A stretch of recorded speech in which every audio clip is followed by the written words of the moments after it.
Muchas gracias, Enrique. Pido al resto de los ponentes, Mar, Miguel, Juan, que conectéis cámaras y micro.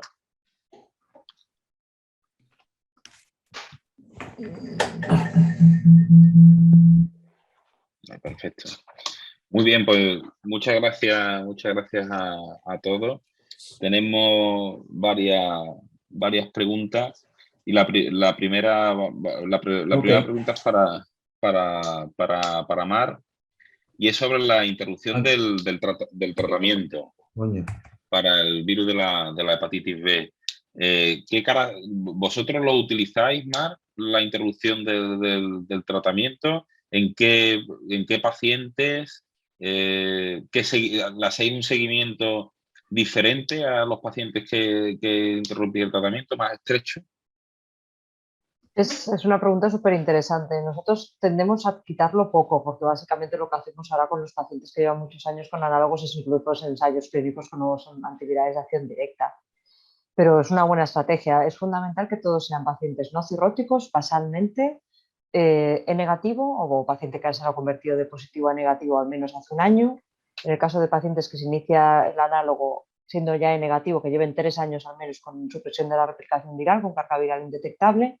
Y lo que es muy, muy importante, en el momento en el que decides suspender el tratamiento con análogos, el seguimiento ha de ser súper estrecho, porque es verdad que el riesgo es bajo, pero hay pacientes que hacen hepatitis aguda o incluso pueden hacer una insuficiencia hepática. Entonces es muy, muy importante por eso que no sean cirróticos de base, y luego el seguimiento ha de ser muy estrecho. Por lo menos durante los primeros meses ha de hacer un seguimiento mensual, tanto con transaminasas como con carga viral. Si el paciente eleva transaminasas y carga viral, pero la elevación de transaminasas es de 2 veces o incluso 5 veces la normalidad, mientras la bilirrubina y la coagulación sea normal, no lo retratéis, aunque la elevación de transaminasas sea, ya digo, 2, incluso 5 veces o incluso 10 veces por encima de la normalidad. Si bilirrubina y quick normal, yo no lo retrataría. ¿Por qué? Porque precisamente estos pacientes que hacen más respuesta inmune son los que tienen más puntos para luego curarse de la hepatitis B cuando suspendemos el tratamiento.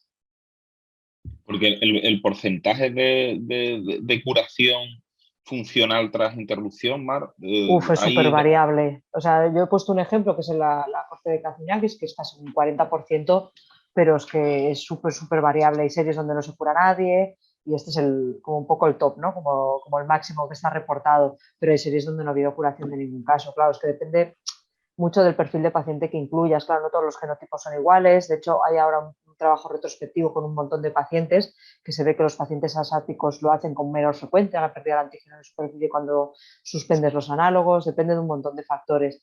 Probablemente el factor predictor que tenga más valor a día de hoy son los niveles de antígeno de superficie cuando tú paras el análogo. Si tienes un paciente negativo, no cirrótico, que lleve muchos años con análogos y que tenga un antígeno de superficie, una cuantificación por debajo de 100, este paciente sí que tiene muchos puntos para que pierda el antígeno de superficie. Pero ya te digo, no te debes asustar cuando se lo pares y empieza a elevar transas y empieza a elevar carga viral.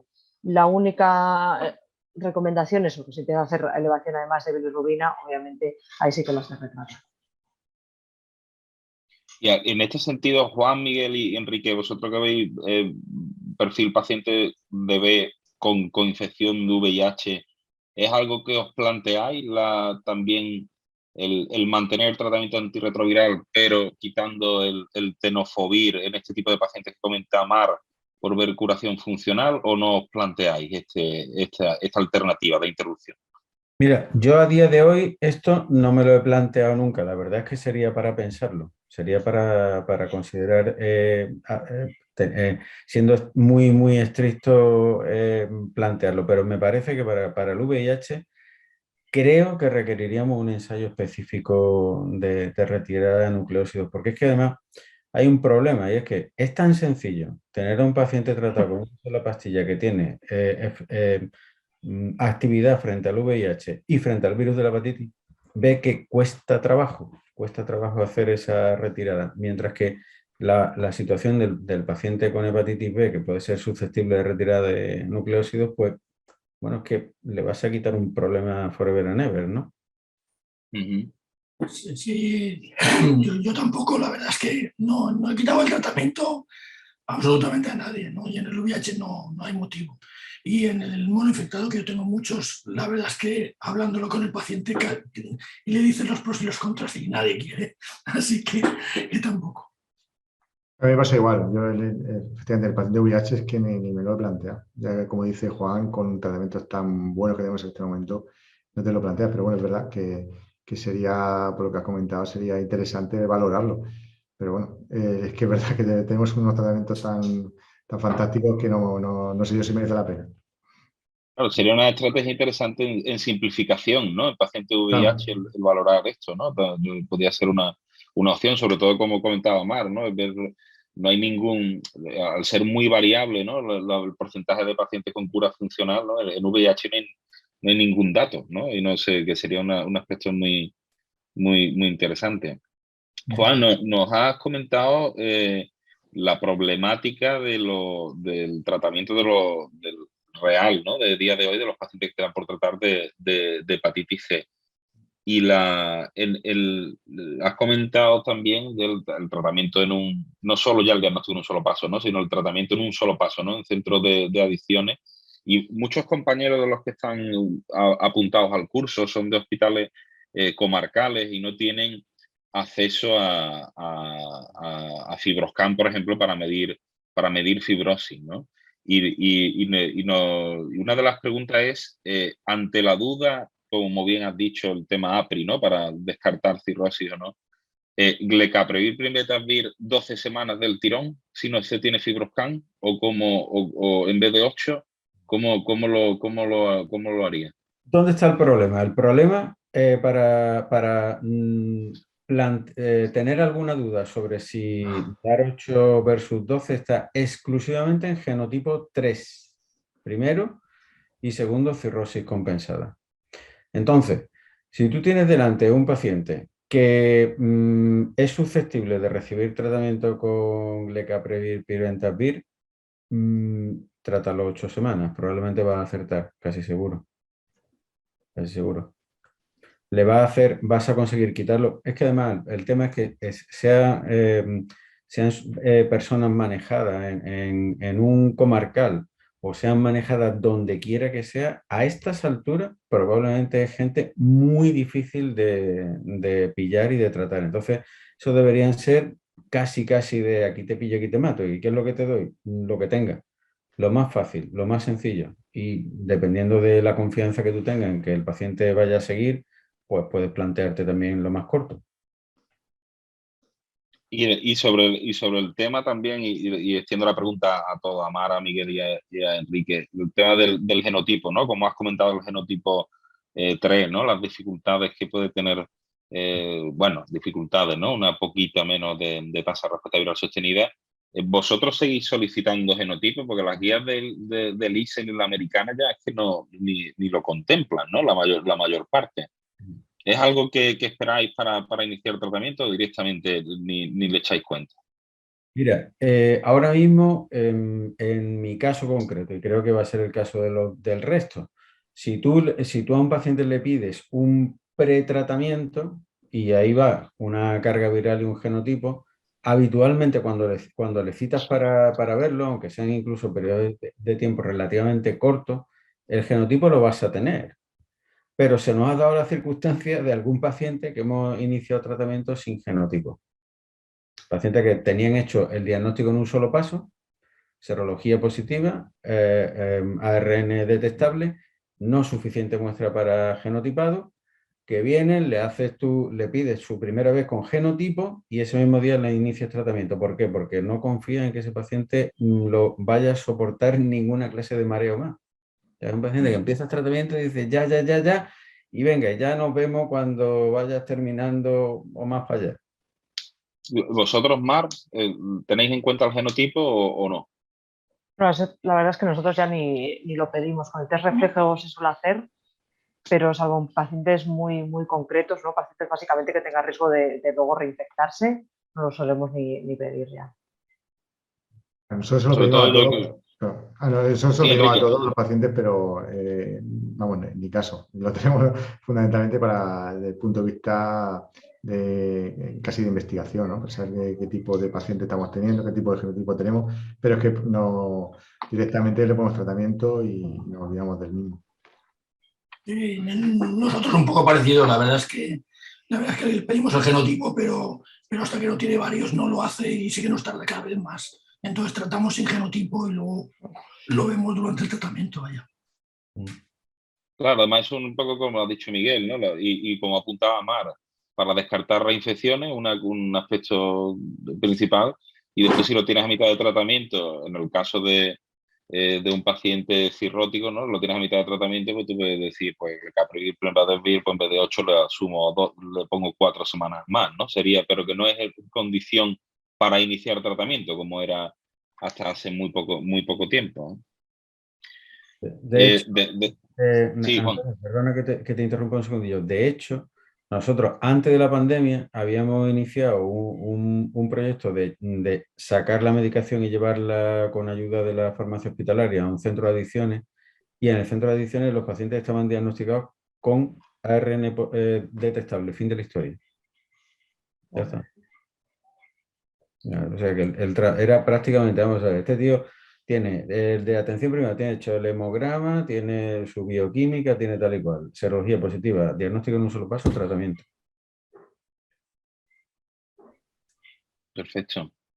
Enrique, una pregunta muy interesante de los tratamientos, ¿no? Que has puesto para herpes, citomegalovirus, Epstein-Barr, complejo, ¿no? Es un tratamiento complejo. Y una pregunta, en una infección aguda por CMV que cursa con hepatitis aguda en un paciente joven, inmunocompetente, ¿es necesario iniciar tratamiento? De forma global, la respuesta es no. O sea, el paciente sería si presenta un fallo hepático, tiene un empeoramiento clínico importante.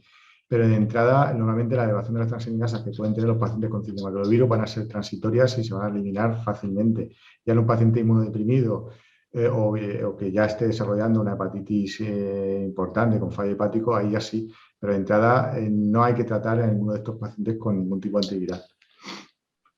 ¿Y la resistencia? ¿La determinación de resistencia siempre la hacéis o no? ¿O es algo De que no hecho, hacéis? bueno, aquí nosotros en Murcia no se hace. Habría que mandarla en todo caso fuera.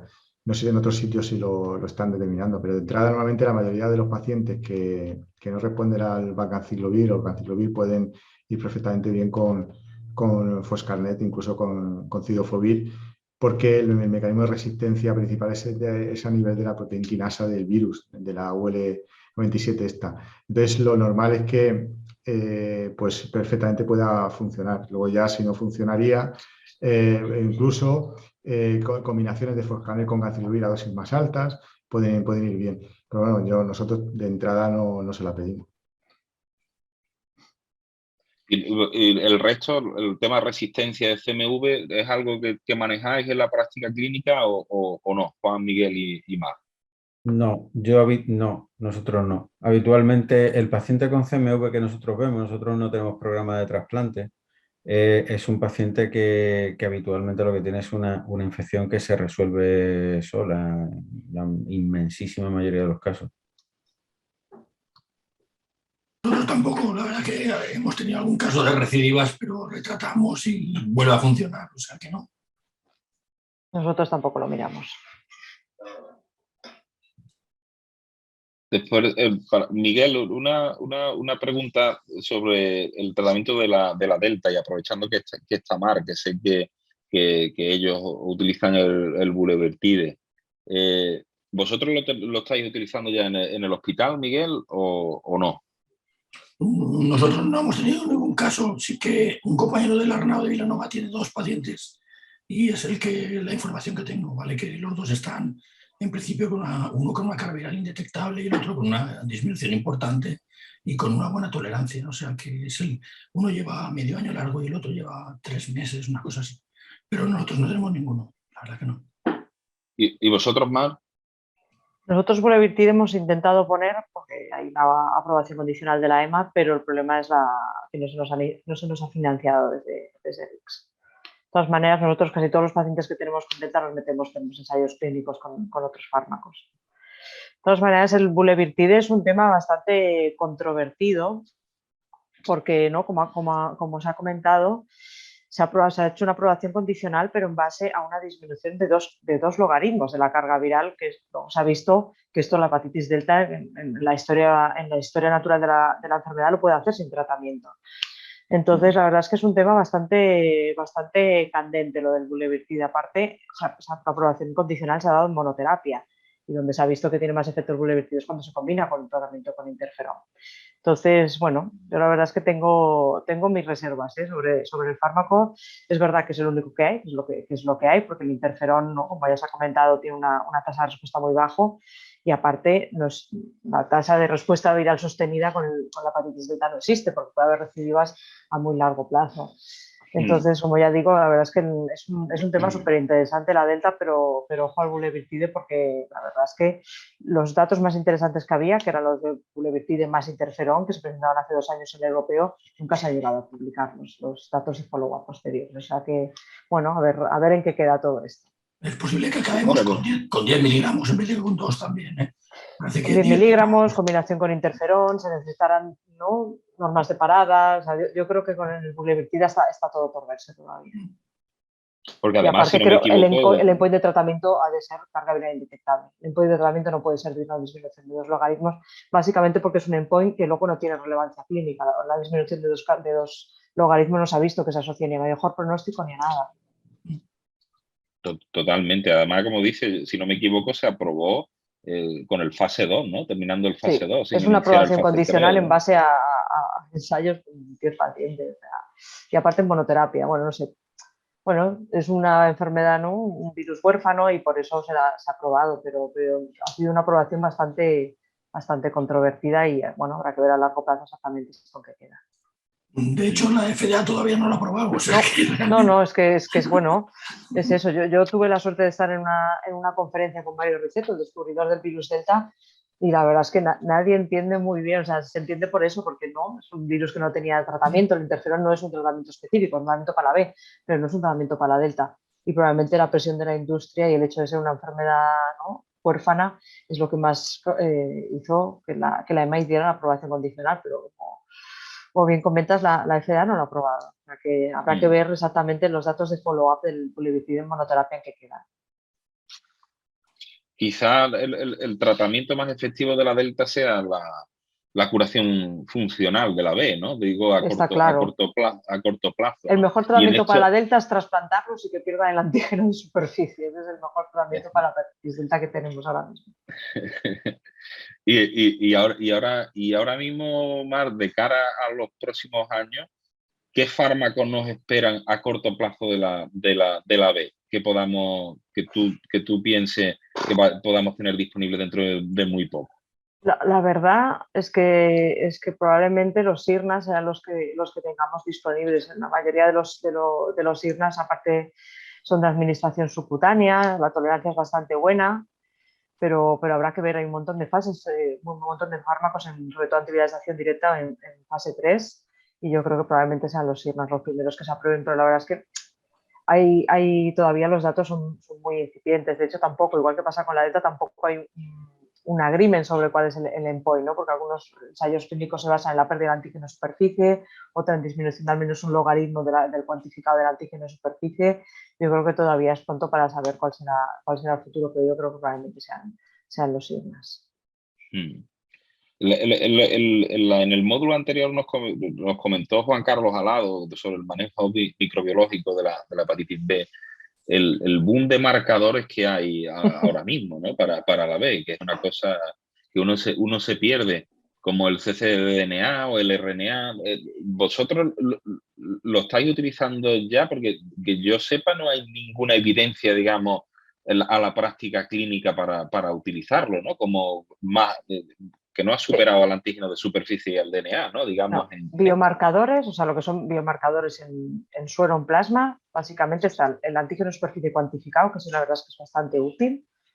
El RNA del virus delta no está estandarizado, o sea, que se utiliza solo dentro de ensayos clínicos o proyectos de investigación. Ya digo, no está estandarizado y ni siquiera automatizado.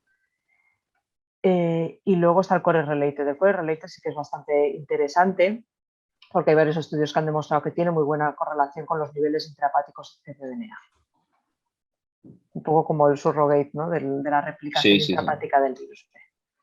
Pero el cccDNA, por ejemplo, solo se puede cuantificar en biopsias. Y de hecho no hay una técnica tampoco estandarizada para hacer su cuantificación en biopsias, que es una de las grandes dificultades con el cccDNA y con el RNA cuando lo haces en plasma, porque es muy difícil diferenciar qué es DNA y qué es RNA, cuando las técnicas todavía no están estandarizadas.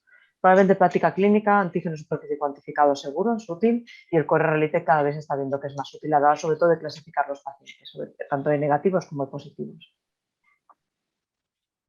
Vosotros, Miguel, Juan y Enrique, ¿utilizáis estos marcadores para la B en el manejo? Sobre todo el antígeno de superficie cuantificable, ¿no? Que es como apuntaba Marc, que es cada vez más interesante y además es un dato de lo que se disponía de los laboratorios de micro, ¿no? Lo que pasa es que simplemente siempre se ha tendido a darlo como positivo o negativo, ¿no? Cuando se tenía ese dato, ¿no? Pues, sí, actualmente de hecho no tenemos que pedirlo siquiera, nos lo montan automáticamente y la verdad es que cuando empezamos a recibirlo ya hace algunos años era curioso porque claro, tú solamente tenías por allí el ADN del virus, indetectable, indetectable, indetectable, y de repente empiezas a mirar los antígenos cuantificados y hay una variabilidad muy importante. Hay gente que es evidente que están muy lejos de tener alguna posibilidad de aclarar y hay otros que están rozando el larguero. Nosotros vamos detrás de la doctora Ocete para que lo cuantifique y no hay manera. Bueno, pues habrá que hablar con Loli, entonces, Miguel. Y, Juan, una pregunta, y bueno, también para todos, es sobre las resistencias basales para el virus de la hepatitis C.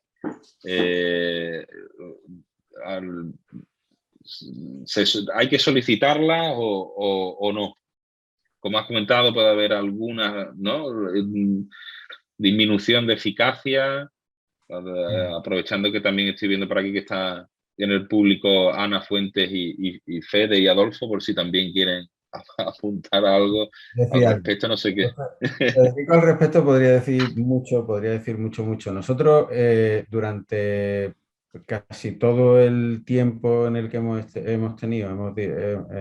estado manejando antivirales de acción directa libres de interferón, le hemos estado mandando muestras a Fede para evaluación de resistencia pre-tratamiento, ¿no?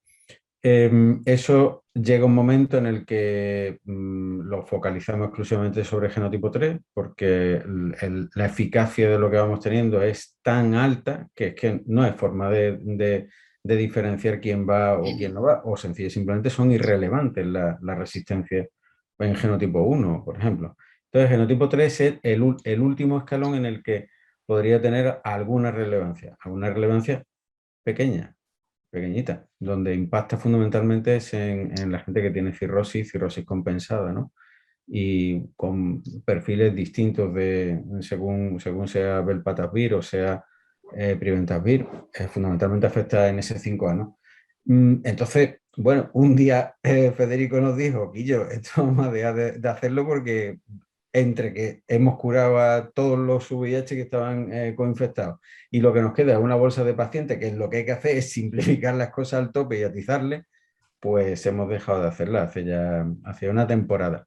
Nosotros hicimos un trabajo dentro de Epavir y GEP en el que comparamos observacionalmente, claro, esto tiene esa limitación, un manejo dirigido por test de resistencia versus un manejo, básicamente eso era Valme y poco más, frente al manejo por parte del resto de centros que no utilizaban sistemáticamente basalmente test de resistencia, no había diferencia en las tasas de respuesta viral sostenida. La eficacia de lo que estábamos manejando era tan alta que al final eso no impactaba. Sí tiene interés la resistencia cuando tienes que rescatar a un paciente, si puedes disponer de ella, si no, pues atízale con un Bosevi y hacer puñetas, con Sofovir, Preventavir, Bosilaprevir, ¿no? Así que bueno, esta es la situación. Yo creo que efectivamente tendrían más interés casi para el segundo rescate, ¿no? Para el primero, Claro. probablemente tampoco, ¿no? Tampoco, claro. Sí. Sí, nosotros pasa igual. Hace mucho tiempo que no enviamos test de resistencias a Fede. Ya ni siquiera con el genotipo 3 ni nada. Miguel, una de las cosas que me ha gustado de las frases que has dicho en tu presentación es que sobre el caso de hepatitis delta, nadie le había hecho nunca un virus delta, ¿no? Nadie le había solicitado nunca un virus delta, ¿no? Eso es una cosa muy llamativa. Y ahora en el posicionamiento que hay de diagnóstico en un solo paso de todas las hepatitis virales, ¿no? Parece que esto puede cambiar, en el que todo paciente con antígeno de superficie de la B automáticamente en microbiología se le haga un delta. Pero los datos que presentó Federico en el módulo 2 es que hay un porcentaje cercano al 60% que todavía no se le hace, ¿no? Por lo que la prevalencia vosotros estáis, digo vosotros en general, ¿no? ¿Estáis activamente buscando esto, rescatando estos pacientes o lo hacen automáticamente desde microbiología? ¿O cuál es el paso a seguir? Lo está haciendo automáticamente desde micro, sí. La verdad es que es mucho más sencillo que desde micro se haga directamente, ¿no? Porque si no, y Loli lo está haciendo, la verdad es que lo está haciendo. Bueno, nosotros teníamos ese 30% que no estaba mal, ¿no? Porque yo pensaba que no teníamos ni un 10% de testados, la verdad, porque realmente, y efectivamente, la paciente está, a pesar de venir de Rumanía, hasta la tercera visita no le pedía anticuerpos de delta. O sea que digo porque no pensamos para nada en el delta y sobre todo pensamos más en los usuarios de drogas, pero fuera de sus usuarios de drogas creo, y por lo menos hablo por mí, que no solemos pensar en el delta, ¿no? Nosotros Juan. Lo tenemos desde hace ya mucho tiempo. Se acordó con micro que todos los antígenos de superficie debían llevar su delta hecho. Entonces, están metidos. Sí, nosotros igual. Vosotros, Marci, lo hacéis de sistema, ¿no? Desde hace... O si No, lo hacemos, lo no. intentamos hacer siempre, pero de sistema lo hacemos, o sea, diagnóstico en un solo paso, igual que la C, lo hacemos desde hace poquito. De hecho, ahora hemos justo mandado a publicar un trabajo sobre este tema de cómo ha impactado el reflejo del haber en diagnóstico de nuevos casos de hepatitis delta en el hospital y fuera de él, porque claro, nosotros centralizamos un área de casi medio millón de habitantes y creo que son 16 ambulatorios en total. Y cómo ha impactado esto en el diagnóstico de nuevos casos. Sí, pero es verdad, ¿no? Yo creo que al final, seas hepatólogo, seas infectólogo, hay una tendencia a olvidarse de diagnosticar la delta y una tendencia también muy importante a hacerlo solo sobre ciertos grupos. Es verdad que la Asociación Americana es lo que recomienda, ¿no? Según el lugar de origen y según los factores de riesgo, pero las guías europeas y la española de hígado lo que recomienda es en todo antígeno de superficie hacerlo. Y el hecho de lo que ha hablado Miguel, ¿no? El tema que ha hablado Miguel, yo creo que el tratamiento de las hepatitis olvidadas, ¿no? Se podría decir, ¿no? La A, la E y la D. Y una de las cosas que me ha gustado mucho, Miguel, que has dicho es que el mejor tratamiento de la hepatitis A es la prevención, es la vacuna. En el módulo 1 nos comentó Anais Corma el fracaso que hay a la hora de la administración de la vacuna, ¿no? La cantidad de pacientes de riesgo, ¿no? De riesgo, ya sea por HSH o pacientes con cirrosis o enfermedad hepática, y que tras una intervención, ¿no? De decir, bueno, pues vamos a intentar facilitarlo, tampoco se consigue un aumento significativo de la tasa de vacunación, ¿no? en esta población. ¿Qué más piensas tú, Miguel, cómo cambiar el circuito en este sentido? Si el mejor tratamiento es la prevención y no se están vacunando a los pacientes, ¿cómo mejorarlo? La verdad es que es difícil, pero bueno, yo creo el caso, nosotros desde ese caso vacunamos absolutamente a todo el mundo, ¿vale? O sea que eso sí que nos marcó que el pobre hombre la verdad, con lo mal que estaba, que tuviera una hepatitis aguda, no hubiéramos soportado que fuera C, pero A. La verdad que nos esto en el corazoncillo, la verdad. Y sí que Yo creo que además con la experiencia de la PrEP, prácticamente esto lo hemos cogido ya carrería y absolutamente a todo el mundo, ¿no? Y sobre todo, pues eso, tener en cuenta que a un paciente VIH, aunque tenga 0 CD4, hay que ponerle la primera dosis de la vacuna de la A. Luego ya pondrás las que quieras, pero la primera dosis de la vacuna de la A de mi hospital de día no se va sin ella, ¿vale? O sea que yo creo que sería un buen mensaje para luego, efectivamente, tienes que ver a los 3 meses de la tercera o la segunda, pues ver si tiene anticuerpos y puedes poner una dosis adicional, etcétera, ¿no? Y luego siempre hay un porcentaje de gente que no se inmuniza, pero bueno, la verdad es que el poner esa primera dosis me llegó al alma en este paciente porque era un paciente mío y por eso lo pongo siempre y yo creo que aprendemos, ¿no? Después de tantos años los pacientes nos hacen cambiar nuestra práctica clínica para bien, desde luego. O sea que sí. Claro. No, es que eso tiene que estar totalmente protocolizado. No es de metas en un protocolo, automáticamente salen todos los pacientes con la vacuna. Nosotros, todos los pacientes VIH, y los que están en la PrEP también, automáticamente en el momento que pasan por la consulta, lo mandamos a la medicina preventiva, que es donde se pone la vacuna, y todo el mundo se va con su vacuna de la hepatitis B, la hepatitis A, y al final pues es la única manera de hacerlo que no se escape ninguno, porque si no es facilísimo que alguno se vaya. A nosotros se nos escapaban, nosotros las ponemos nosotros, Enrique.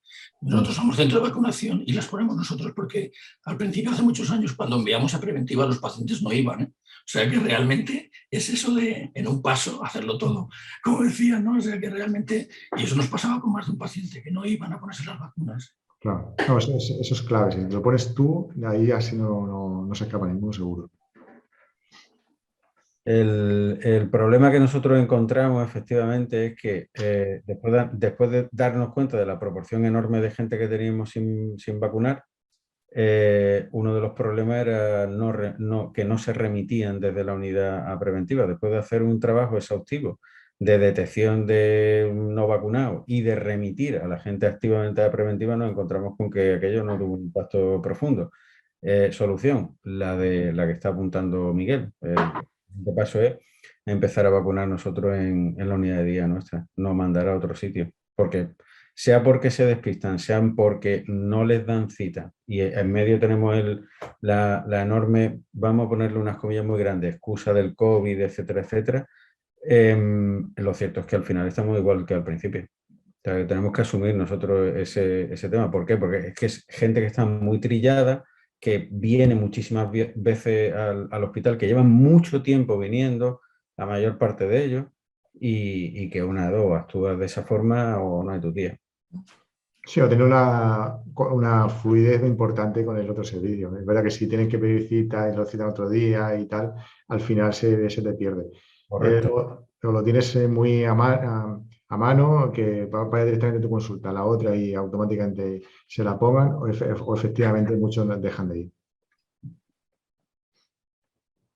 ¿Vosotros, Mar, mandáis también a preventiva o ponéis vosotros en el servicio de consulta de enfermería las vacunas de A o cómo lo hacéis? No, nosotros los tenemos que mandar a preventiva y la verdad es que esto es una cosa que no tenemos nada protocolizado. O sea, es algo del paciente que va a meterse en lista de trasplante, que estos todos, pero en teoría todo paciente cirrótico tendría que estar inmunizado contra la A y contra la B y la verdad es que no lo tenemos para nada sistematizado. Es una pena. Y Enrique, una pregunta sobre del tratamiento has comentado de la seguridad de los fármacos frente al SARS-CoV-2, ¿no? La seguridad hepática, ¿no? Que no hay datos o hay algunos directamente como Remdesivir que no son aconsejables de poner, ¿no? El fármaco nuevo, el Paxlovid de Pfizer, que parece que ya va a estar disponible a partir del lunes en los hospitales, has comentado que no hay datos y no es aconsejable, pero probablemente sea uno de los fármacos que más se ponga, ¿no? También de diagnóstico precoz, inicio de síntomas. En ausencia de datos, ¿tú qué harías o qué vas a hacer a partir del lunes cuando tengas este fármaco disponible? Bueno, nosotros en este grupo de pacientes que el cual está indicado, estamos poniendo o bien anticuerpos monoclonales o bien el Remdesivir, que sería la otra opción, ¿no? Es verdad que el paciente tiene que venir al hospital y ponérselo allí, También hemos tenido la posibilidad de poner molnupiravir. A mí el molnupiravir me gusta menos porque luego en el ensayo clínico demostró una eficacia en el análisis intermedio de un 50% de la reducción del ingreso hospitalario y la muerte, pero luego los datos finales, una vez que se ha publicado, baja al 30%. Entonces, de momento estamos usando bastante el Remdesivir. Efectivamente, en el momento que esté Paxlovid, pues no sé, Paxlovid, sabéis que es lleva un inhibidor de la proteasa, lleva ritonavir potenciado, ya tenéis muy presente pues, el tema de las interacciones. Y como pasa también con los de la proteasa, en pacientes con insuficiencia hepática, pues no se debe poner, ¿no? Entonces, ahí de hecho la ficha técnica habla que no hay datos, no hay estudios y que no aconsejan su uso y precaución en pacientes que tengan hepatopatía previa. Entonces, bueno, habrá que ver. Habrá que seleccionar bien el paciente al cual se le ponga, ¿no? Y otro tema, Miguel, es de la hepatitis E crónica, ¿no? El caso que has presentado yo creo que es muy significativo de la rápida evolución a cirrosis hepática, ¿no? Que es en inmunodeprimido la hepatitis E evoluciona muy, muy rápida y además es un aspecto que no se tiene tampoco en cuenta. Ahora hay un estudio, ¿no? Dentro de GEP que lo lleva Antonio Aguilera, que se están haciendo con muchos hospitales, de hacer un cribado sistemático en pacientes inmunodeprimidos. Se ha empezado en todos los trasplantados de todos los hospitales para ver la situación, ¿no? Vamos, cribado por PCR, ¿no? Vosotros en la práctica clínica, yo creo que la mayor parte no se hace así, ¿no? Pero en este caso lo solicitáis siempre la E como hepatitis de primera línea, o cuando ya llegan todas las serologías y cargas virales negativas ya os planteáis la E. No lo planteamos así, cuando todo lo demás es negativo. Es cuando Loli lo hace directamente, ¿vale? La microbiología lo hace directamente, pero solo después de que el resto sea negativo. Probablemente tienes razón y habría que ponerlo a la par, pero solo lo hace. Pero sí que es verdad que conseguimos que lo hiciera directamente, ¿vale? Si todo es negativo, ella lo hace. Y la verdad es que ya no tenemos que pensarlo, ¿no? Pero tiene razón y probablemente hay inmunodeprimidos que tienen transaminasas elevadas. Debería hacerse siempre, o sea que estoy absolutamente de acuerdo, ¿no? El caso era muy interesante, pero lo que nos fastidió es que el grupo de Valme hubiera publicado uno justo cuando lo teníamos. Pero bueno. Vosotros, Marc, vosotros sí tenéis mucha experiencia en el tratamiento con ribavirina y hepatitis E, tanto aguda como crónica, ¿no? Si no me equivoco, teníais un ensayo también en marcha, ¿no? Sobre la duración óptima, ¿no? de la fase aguda. ¿Nos puedes comentar cómo lo hacéis vosotros en la práctica clínica? ¿Qué duración de tratamiento, dosis o...? Nosotros al final lo que hacemos es ajustar la duración del tratamiento de la ribavirina a la carga viral en heces. Es lo que se ha visto en práctica clínica, que es lo que más impacto tiene. En cuanto a pedir el RNA, nosotros el screen en el contexto de una hepatitis aguda, ¿no? Transaminasas diéticas por encima de la normalidad, igual que pedimos el antígeno superficie y la IgM del core, directamente entra y hacemos una IgM y un RNA, las dos cosas de la hepatitis E. Y luego en el contexto de una hepatitis crónica, una elevación crónica de transaminasas, la verdad es que la experiencia que nosotros hemos tenido es que fuera del paciente inmunosuprimido por trasplante, la verdad es que es bastante infrecuente la hepatitis crónica. Así que es verdad que en la literatura está descrito como este caso tan interesante que han mostrado, pero fuera del trasplante es bastante infrecuente. Y además lo comentábamos el otro día, ¿no? Siempre se piensa en trasplante hepático, trasplante renal, y una especie importante... De hecho, es más frecuente la hepatitis crónica en otros trasplantados que en el hepático, porque los trasplantados renales, sobre todo los pulmonares, son los que más inmunosupresión llevan. O sea que el riesgo de la hepatitis crónica es directamente proporcional a lo inmunosuprimido que esté el paciente. Claro, totalmente, ¿no? Y es eso, ¿no? El pulmonar, por ejemplo, nunca se piensa en el pulmonar, ¿no? Un trasplantado pulmonar es uno de los pacientes que probablemente tenga más riesgo de sufrir una hepatitis crónica, pero siempre se piensa directamente en el hepático, ¿no? Y en el renal. Vosotros, Juan, con los casos estos que publicasteis después, ¿habéis tenido también experiencia en pacientes VIH con más casos de hepatitis crónica por E o cómo manejáis vosotros la E en vuestro hospital? Básicamente la inmensa mayoría de las hepatitis E con las que nos hemos cruzado no han tenido una trascendencia clínica importante. Tuvimos aquellos casos de crónica y ahora pues siempre un run que tienes detrás de cualquier cosa que te suene a que, bueno, este hígado porque no va bien, este enfermo porque tiene una hipertransaminasemia ahí persistente y coge, claro, le hace el abecedario completo, el tercer grado de consumo de alcohol, te pone a mirar de todo que pueda estar tomando y siempre pues hay la sombra de la estetopatitis no alcohólica, ¿no? Entonces, bueno, digamos que nos aproximamos de una forma mucho más sistemática a cualquier problema de este tipo, pero lo cierto es que no hemos tenido muchos más casos de crónica. Enrique, vosotros en Murcia, ¿qué zona candente de hepatitis E? No, lo siento, ahí no tenemos experiencia ninguna, no hemos tenido nada. Oye, una puntualización con respecto a lo del Paxlovid, el que está... Sí. Es que en pacientes con insuficiencia hepática leve, moderada, sí que se puede usar sin ajuste de dosis. Cuando no, donde está contraindicado no se debe usar es en pacientes con insuficiencia hepática grave. ¿Vale? Vale. El darunavir y el lopinavir se pueden dar en C, no hay experiencia. En Chalc, pero en Chala B sin problemas. O sea que me imagino que será parecido, ¿no, Enrique? Sí.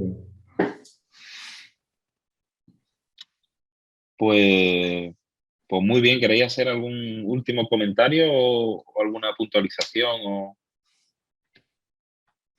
Nada, pues muy bien, pues nada, daros las gracias a los cuatro por estar esta tarde con nosotros y a todos los asistentes y ha sido un placer coordinar este curso durante todos estos jueves de marzo, que ya hoy ponemos fin y que seguro en tendrá próxima, se continuará y tendrá segundas partes seguramente este curso para próximos años.